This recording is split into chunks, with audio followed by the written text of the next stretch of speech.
I'm Maria Prekages, and along with my co-host Bill Stevens, we are going to visit with the Midland Radio Corporation, where they will teach us some of the most important factors when dealing with severe weather. Recently, Hurricane Ian became a catastrophic event that decimated parts of Florida, and many RV locations felt the brunt of that storm. We will also be speaking with a company that was on the front lines of the storm, trying to help the many people whose homes had been heavily damaged. Let's head over to Midland, where Bill Stevens is getting a quick lesson on how a weather radio is essential for every RVer. Conditions possible with hurricane conditions also possible.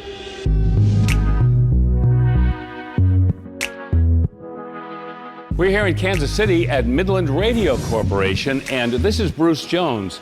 He's a meteorologist with Midland Radio Corporation. Before we talk about the history of Midland and what you do here, give us an idea of where we're standing. This is our world headquarters in Kansas City, Missouri. It's also our business offices. It's our #1 warehouse. We have a second warehouse behind.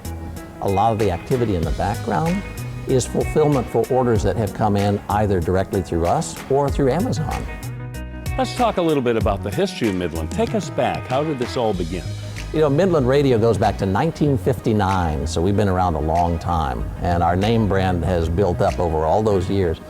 Back in the 50s and 60s, we actually sold things such as television sets, refrigerators, a lot of items. The 1970s came along, CB radio was the craze. Midland owned the CB radio market, so we're best known for the CB radios. That established our name. Now we do two-way walkie-talkie radios, we do GMRS radios, and my specialty is NOAA weather radio. Explain to us why a meteorologist is here in Midland Radio Corporation. You know, I started my radio TV career back in the 1970s, and from day one I told people, there's no way I can reach out and wake you up at 2 in the morning if there's a tornado coming, but a weather radio will.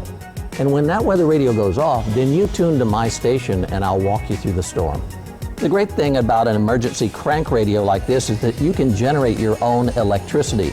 So in a hurricane or an ice storm where you've lost power for 10 days or 2 weeks, you can generate your own power to run the flashlight or the radio, but also to recharge your smartphone by plugging it into the USB port on the side. This radio represents 5 of the items that FEMA says you should have in your emergency kit: AM radio, FM radio, weather radio, flashlight, and the ability to recharge that smartphone. So I told people every home, school, and business in America should have a NOAA weather radio. And more importantly, every RV and camper should have in it a NOAA weather radio. Yeah, they're becoming more and more popular with the RV community for sure. Give us an example of how that NOAA radio has been so helpful in saving lives over the years. NOAA weather radio is a lifesaver. There are a lot of areas in this country, specifically Yellowstone National Park, where the cell phone service is terrible. But NOAA weather radio covers the entire park with a good signal. If you're camping down near a creek or a stream and you don't have a NOAA weather radio, at 2 o'clock in the morning, what's going to wake you up to tell you that there's a flash flood coming out of the nearby mountains? NOAA weather radio is a lifesaver. And time again, we see the people whose lives are saved in flash floods and tornadoes are the ones who had a cell phone plus a weather radio. You told us a little earlier a great example of this a couple of years ago in Tennessee. Tell us that story. The Cookeville, Tennessee tornado came through at about 1:45 in the morning.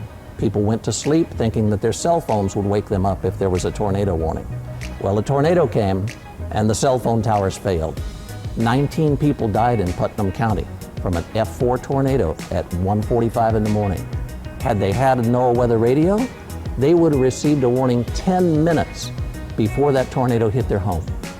NOAA weather radio is the fastest, most direct way to get these life-saving messages, and everyone should have one. There are actually a couple of different products from Midland that are, I would say, vital to the RVer. You mentioned the weather radio, and just a two-way radio for an RVer is not only convenient, but also helps to keep them safe. Explain that. Yeah, in the 1970s, Midland led the field in CB radios, and a lot of people relied on CB. Now we have what's called GMRS radio. And GMRS is like CB radio on steroids. It's CB 2.0. The signals travel farther, and they're much clearer. And on a GMRS radio, you have a NOAA weather radio button right on the walkie-talkie, right on the main unit. GMRS radio in an RV or camper not only allows the family to communicate, but it also gives you life-saving information when you need it most.